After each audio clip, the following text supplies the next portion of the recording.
नमस्कार दोस्तों, कैसे हैं आप? उम्मीद है अच्छे ही होंगे। दोस्तों, हमारे आज के चैप्टर का टाइटल है फ्रेंच रेवोल्यूशन पार्ट 2। दोस्तों, ये वीडियो फ्रेंच रेवोल्यूशन पार्ट 2 की है, जिसका टाइटल है द आउटब्रेक ऑफ रेवोल्यूशन। दोस्तों, जैसे कि हमने पिछली वीडियो में देखा कि टैक्स का बोझ किसानों और कामगारों के ऊपर बढ़ता जा रहा था। हालांकि इसकी वजह से उन्होंने कई बार विद्रोह किया, लेकिन उनके पास कोई रिसोर्सेज नहीं थे इस विद्रोह करने के लिए। इसीलिए ये जिम्मा उठाया थर्ड स्टेट के उन लोगों ने जो लोग थोड़े से अमीर और एजुकेटेड थे। 18 सेंचुरी के अंदर एक नया सोशल ग्रुप सामने आया, जिसे मिडिल क्लास ग्रुप कहा गया। थर्ड स्टेट में ट्रेडर्स, मर्चेंट्स के अलावा लॉयर्स और एडमिनिस्ट्रेटिव ऑफिशियल्स भी आते थे। ज़्यादातर एजुकेटेड थे और ये मानते थे कि सोसाइटी में किसी भी ग्रुप को अपने बर्थ से स्पेशल प्रिविलेजेस नहीं मिलने चाहिए।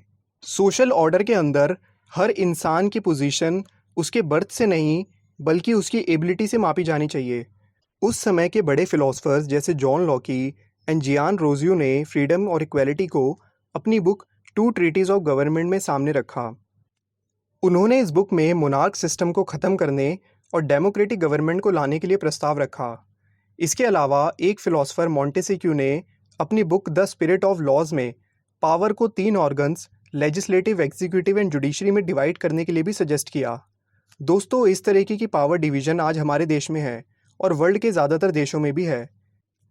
इस तरीके की गवर्नमेंट पहले यूएसए में बनी, जब अमेरिका के अंदर ब्रिटेन की बनाई हुई 13 कॉलोनीज़ को आज़ाद करा लिया गया। अमेरिका का ये मॉडल फ्रांस के उस समय के फ़िलासफ़र्स को इंस्पायर्ड कर रहा था। फ़िलासफ़र्स उस समय ये आइडियाज़ सैलून्स और कॉफ़ी हाउसेज़ में डिस्कस करते थे। वो लोगों को इकट्ठा करके ग्रुप में अपने आइडियाज़ को बताते थे। लोगों में गुस्सा तो था ही, और इसी टाइम लुई 16 ने फिर से एक बार टैक्स बढ़ा दिए। एक बार फिर अपने खर्चे पूरे करने के लिए उसने मजबूरी में इन टैक्सेस को बढ़ाया और लोगों ने इस बार विद्रोह कर दिया। दोस्तों, एक बात यहाँ समझने वाली ये है कि लुई 16 खुद अपनी मर्जी से जब चाहे टैक्स नहीं लगा सकता था और ना ही बढ़ा सकता था। इसके लिए उसे स्टेट जनरल की मीटिंग बुलानी पड़ती थी। ये एक तरह की पॉलिटिकल बॉडी थी जिसके अंदर तीनों स्टेट्स के लोग अपने अपने रिप्रेजेंटेटिव भेजते थे। लेकिन ये मीटिंग कब बुलानी है, ये किंग ही डिसाइड करता था। 5 मई 1789 को लुई 16 ने स्टेट जनरल की मीटिंग बुलाई। पहली स्टेट ने 300 और दूसरी स्टेट ने 300 रिप्रेजेंटेटिव्स भेजे, जो आमने सामने बिठाए गए। और उसके बाद थर्ड स्टेट्स ने 600 रिप्रेजेंटेटिव्स भेजे, जो उनके पीछे खड़े कर दिए गए। थर्ड स्टेट के अंदर ज़्यादातर लोग अमीर और एजुकेटेड लोग थे। किसानों, औरतों एवं कारीगरों का सभा में प्रवेश वर्जित था। फिर भी लगभग 40,000 लेटर्स के माध्यम से उनकी शिकायतों एवं उनकी डिमांड्स की सूची बनाई गई, जिसे रिप्रेजेंटेटिव अपने साथ लेकर आए थे। स्टेट जनरल के नियमों के मुताबिक हर स्टेट को एक वोट देने का अधिकार था। इस बार भी लुई 16 इसी प्रथा का पालन कर रहा था। लेकिन इस बार थर्ड स्टेट के रिप्रेजेंटेटिव ने ये मांग रखी कि अब की बार पूरी की पूरी सभा द्वारा मतदान कराया जाना चाहिए, यानी हर बंदा जो है वो वोट दे, जिसमें हर सदस्य को एक वोट देने का अधिकार होगा। ये एक डेमोक्रेटिक प्रिंसिपल था जो कभी फिलोसोफर रूसो ने अपनी बुक द सोशल कॉन्ट्रैक्ट में प्रस्तुत किया था। जब किंग ने इस प्रस्ताव को अस्वीकार कर दिया तो थर्ड स्टेट के रिप्रेजेंटेटिव विरोध जताते हुए मीटिंग से बाहर चले गए। इसका परिणाम ये हुआ कि 20 जून को इन रिप्रेजेंटेटिव्स ने वायसराय के इंडोर टेनिस कोर्ट में इकट्ठा होकर अपने आप को नेशनल असेंबली घोषित कर दिया और वहाँ पर ये शपथ ली कि जब तक किंग की शक्तियों को कम करने वाला कॉन्स्टिट्यूशन तैयार नहीं किया जाएगा, तब तक असेंबली भंग नहीं होगी। इस असेंबली को जनरली 2 लोग लीड कर रहे थे। पहले थे मिराबियो और दूसरे थे आबे सिए। मिराबियो का जन्म नोबल परिवार में हुआ था, लेकिन वो फ्यूडल सिस्टम के अगेंस्ट थे और उन्होंने इसी के रिगार्डिंग एक मैगजीन निकाली और वॉइस राय में इकट्ठी हुई भीड़ के समक्ष जोरदार भाषण भी दिया। वहीं अगर हम बात करें दूसरे लीडर आबे सिए की, तो आबे सिए एक पादरी थे और उन्होंने एक बुक लिखकर अपना विरोध जताया। उस बुक का टाइटल था व्हाट इज़ थर्ड स्टेट। जिस वक्त असेंबली कॉन्स्टिट्यूशन को तैयार करने में बिजी थी, उस टाइम पे फ्रांस के अंदर धीरे धीरे आंदोलन बढ़ते जा रहे थे। कड़ाके की ठंड के कारण फसल मारी गई थी और रोटी की कीमतें आसमान छू रही थी। लेकिन बेकरी मालिक उस स्थिति का फ़ायदा उठाते हुए जमाखोरी में जुटे थे। बेकरी की दुकानों पर घंटों के इंतज़ार के बाद गुस्साई औरतों की भीड़ ने दुकान पर धावा बोल दिया। दूसरी तरफ किंग ने सेना को पेरिस में एंटर करने का आदेश दे दिया। गुस्साई भीड़ ने 14 जुलाई को बेस्टील किले के ऊपर धावा बोल दिया और उसे नेस्तनाबूद कर दिया, मतलब उसे ढहा दिया। दूसरी ओर अगर बात करें तो गांव-गांव में ये अफवाह फैल गई कि ज़मीनों के मालिकों ने भाड़े पर लुटेरों के गिरोह बुला लिए हैं, जो पकी हुई फसलों को तबाह करने के लिए निकल पड़े हैं।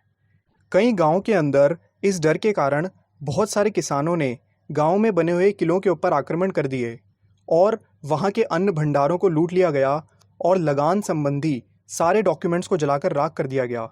नोबल्स भी बड़ी संख्या में अपनी ज़मीनें छोड़कर भागने लगे। कई लोगों ने तो पड़ोसी देशों में जाकर शरण ले ली। लुई 16 को भी ये बात अब समझ में आ गई कि उसकी प्रजा ने विद्रोह कर दिया है और इस डर के कारण उसने लास्ट में नेशनल असेंबली को मान्यता दे दी और उसने ये भी मान लिया कि अब उसकी पावर्स पर कॉन्स्टिट्यूशन का अधिकार होगा, यानी अब वो जब चाहे अपनी पावर्स को इस्तेमाल नहीं कर सकेगा, बल्कि उसे अपनी पावर का यूज़ कॉन्स्टिट्यूशन के अकॉर्डिंगली करना होगा। इसके बाद 4 अगस्त 1789 की रात को नेशनल असेंबली ने लंबे समय से चले आ रहे फ्यूडल सिस्टम को ख़त्म करने का आदेश दिया और उसने पादरी वर्ग के लोगों को भी अपने फ्यूडल राइट्स को छोड़ देने के लिए विवश किया। पहले जो रिलीजन के ऊपर टैक्स लगता था उसे भी ख़त्म कर दिया गया और कई सारी ज़मीनें जो चर्च के अंडर में थी उनको भी छीन लिया गया और वो सारी ज़मीनें अब सरकार के अंडर में आ गई।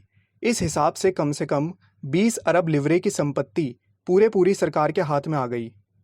ईयर 1791 में नेशनल असेंबली ने अपना कॉन्स्टिट्यूशन तैयार कर लिया और इसका मेन ऑब्जेक्टिव था किंग की पावर्स को लिमिटेड करना। अब एक आदमी के हाथ में पावर नहीं थी, बल्कि उसे 3 पॉलिटिकल बॉडीज़ यानी कि लेजिस्लेटिव, एग्जीक्यूटिव और जुडिशरी के अंदर डिवाइड कर दिया गया। इस तरीके से फ्रांस के अंदर कॉन्स्टिट्यूशनल मोनार्की की नींव पड़ी।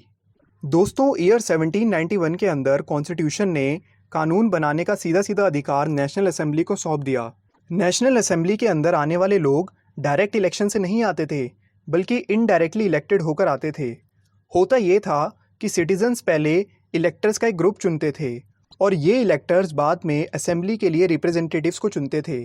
सारे सिटीजन्स को वोट देने का अधिकार नहीं था, सिर्फ आदमियों को वोट देने का अधिकार था, वो भी उन आदमियों को जिनकी उम्र 25 साल से ज़्यादा थी और जो बहुत ज़्यादा टैक्स चुकाते थे। दोस्तों, असेंबली का मेंबर बनने के लिए लोगों को ज़्यादा टैक्स पे करने वाले लोगों की कैटेगरी में से होना ज़रूरी था, यानी वो लोग जो अपना नॉर्मल टैक्स चुकाते हैं वो लोग वोट दे नहीं सकते थे, उनको वोट देने का कोई अधिकार नहीं था। दोस्तों, अगर नेशनल असेंबली के बनाए हुए कॉन्स्टिट्यूशन की बात करें तो उसका स्टार्टिंग पेज डिक्लेरेशन से स्टार्ट होता है। उस डिक्लेरेशन में सारे सिटीजन्स के लिए अधिकार बताए गए हैं। For example, right to life, freedom of speech, freedom of opinion, equality before law. ये सारे राइट्स हर सिटीज़न को उसके जन्म से ही मिलेंगे और कोई उन्हें इससे छीन नहीं सकता। इस चीज़ की ड्यूटी स्टेट की होगी कि वो उनके नेचुरल राइट्स को जो उनके जन्म से ही मिले हैं उसको प्रोटेक्ट करे। तो दोस्तों, यहाँ पे इस वीडियो का एक्सप्लेनेशन ख़त्म होता है। आपसे मिलेंगे अगली वीडियो में, जो कि होगी पार्ट 3। तो दोस्तों, देखते रहिए, तब तक के लिए खेल खेल में ज्ञान। Okay, thank you.